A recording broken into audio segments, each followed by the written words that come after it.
Here we have the new 2025 Lexus GX 550. This one has a Premium Plus package. Comes in atomic silver, black leather interior. Powertrain consists of a 3.4 liter twin turbo V6 engine, made it to an 8-speed automatic, or excuse me, a 10-speed automatic transmission. Now, as we come around to the front end here, we do get our LED headlamps along with our LED daytime running lights and LED fog lights. And I just really like how they did the design here for the GX 550 particularly. It's just a very subtle but beautiful looking vehicle here. Down here to the wheels, these are going to be 20-inch alloy. Passive keyless entry on all 4 doors. And then to the door panel here, we do get our power folding side mirrors. You can set those to auto as well. They do have blind spot monitors, power door locks, power mirrors. And then we do have one-touch up and down windows on all 4 doors. Rear window lock there. There's a door panel. Memory seat functions are here, trip meter, lift gate, etc. Fuel door release, hood release. There are the pedals there, and then we do get a power tilt telescoping steering wheel. But here's our power driver's seat with 2-way power lumbar support. And I want to give a huge thanks to Auto Collection of Murfreesboro and Auto Pro Nashville for allowing me to review this GX 550 today. I'll leave a link below in the description. But if you're looking to find the best price on one of these closer to home and you want a new vehicle, click on that second link down below. It takes just a minute to fill out your information. I'll make sure the local dealers are fighting to get you the best price on this or whatever new vehicle you might be interested in. But I have the seat up front adjusted for someone of my size, being 6'3" with longer legs. So that's my space there. Now this is a 3-row SUV. Rear AC controls are back there. And then you also have 2 USB-C ports for charging. Seat back pockets both sides. Now I will say, I could probably adjust that seat a little bit better, but it's a tighter squeeze than I would like in the back of this, but for it to be a Lexus, I'm not surprised.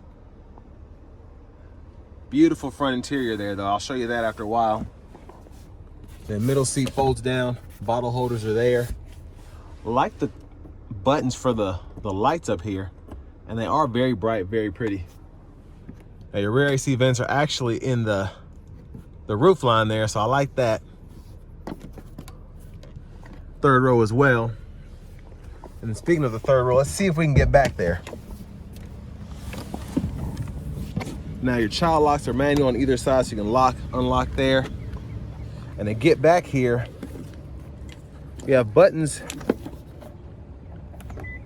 for the 3rd row that you can adjust from back here, which is interesting, but okay. And then actually get to the 2nd row is not as easy as you would expect.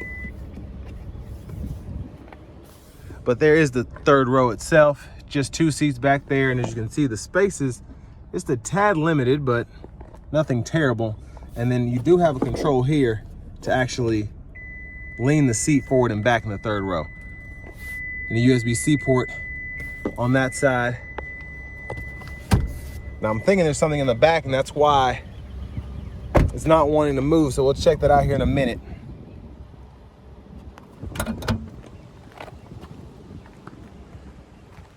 Now, as we come around to the rear end here, I really like that. It kind of reminds me of the Sequoia almost.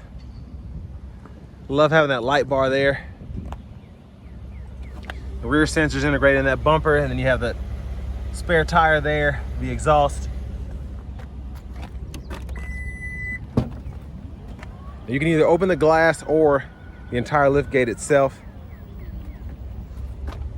But yeah, that's why I wasn't wanting to move there.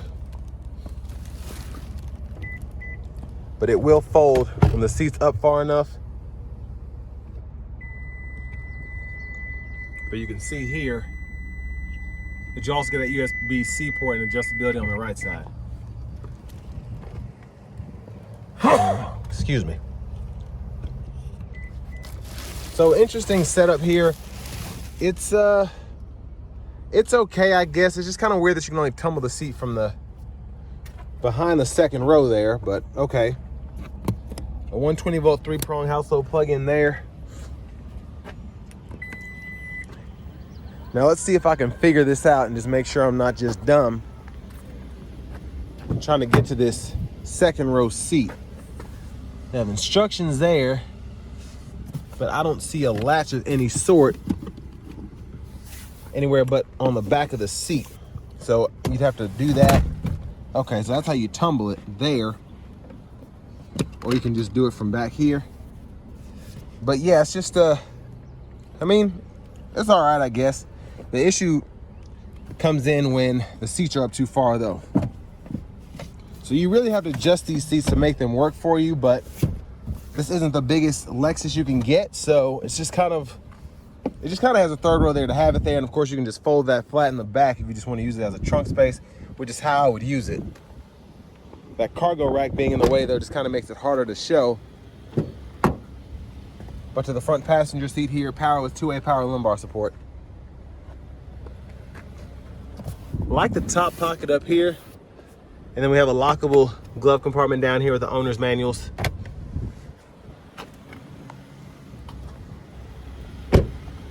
And I really like the mirrors here. I'm gonna see if I can show off those turn signals. But there's a look at the window sticker from Auto Collection here. As we come back around to the front,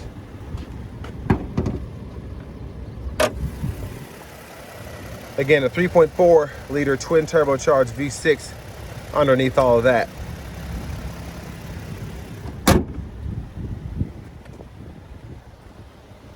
I'm gonna show off these blinkers. I like that look in the mirrors. Would have liked them to be a little bit bigger on the front, but no big deal. Let's go ahead and hop in the driver's seat. Leather wrap steering wheel here.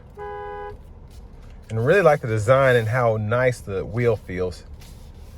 Now over to the screen, I really like how they did this design. Again, because it's an LED screen, my camera's picking it up like that, so it's flashing, but graphics here are great. You get the navigation system here. Your audio source is right in here.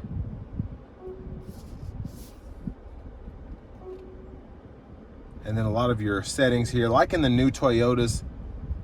It's a very simplistic design here. But it's also, there's a lot going on, if that makes sense.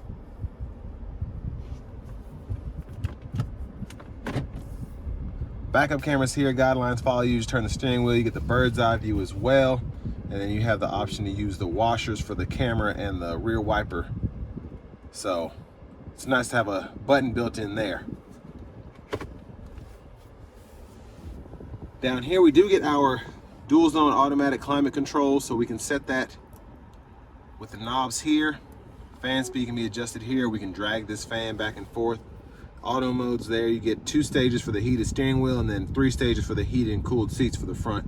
You can sync, unsync there, pull up the rear climate. So it's actually, once you get used to it, very good system here in my opinion. Now up here you can look at your frequently used or your comfort and convenience options here. So the lane departure system, the blind spot monitor, the heads up display right there. And then you have your options you can kind of scroll through as well. But again, I like how they did this because it's so easy to use without being kind of ugly, if that makes sense. I really like this system compared to the Toyota system in terms of just how nice the controls look, but also how user-friendly it is. Hazards button there. You get 2 USB-C ports there. This one is what actually can run on the radio, and then this one's just for charging. Your drive modes are here, so you get your sport, normal, and eco. And then you have your electronically controlled transmission there. You can set that. And then traction control, tow haul mode. And then you have a 12-volt hidden right in there. Now over here, bottle holders.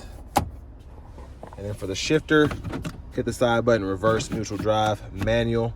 And you can either shift from the shifter or the paddle shifter behind the steering wheel. And this isn't a limiter, this is like a true manual mode. Electronic parking brake, pull up to engage, hit the brake, press down to disengage. Automatic brake holds there.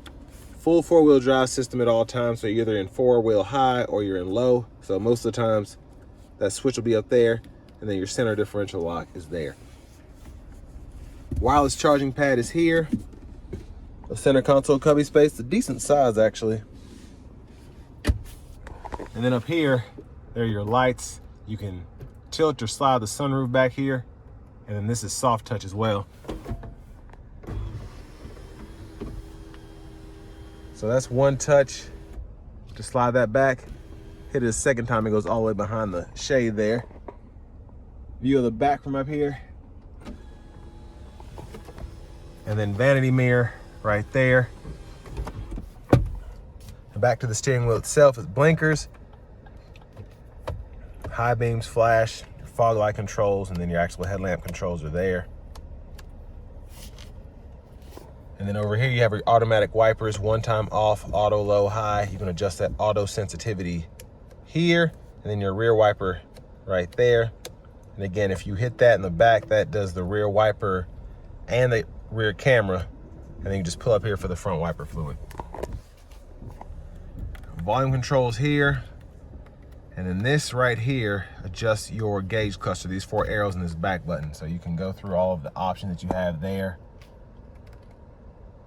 A lot that you can actually customize here, and then you can hold the OK button to customize what you want to see and what you want to have in certain areas of the gauge cluster. So I like that quite a bit. How you're able to like control everything, change everything. And then over here, go through your audio sources, track list, radio station presets can be adjusted there. And then we do have the adaptive cruise with the lane centering, so you just activate that. You can change the modes of the cruise there and then adjust the gap right there. Quick look at the gauge, or at the heads-up display, excuse me, right in there. Push button start. Finally, here's your key fob, and this one does have the cover on it.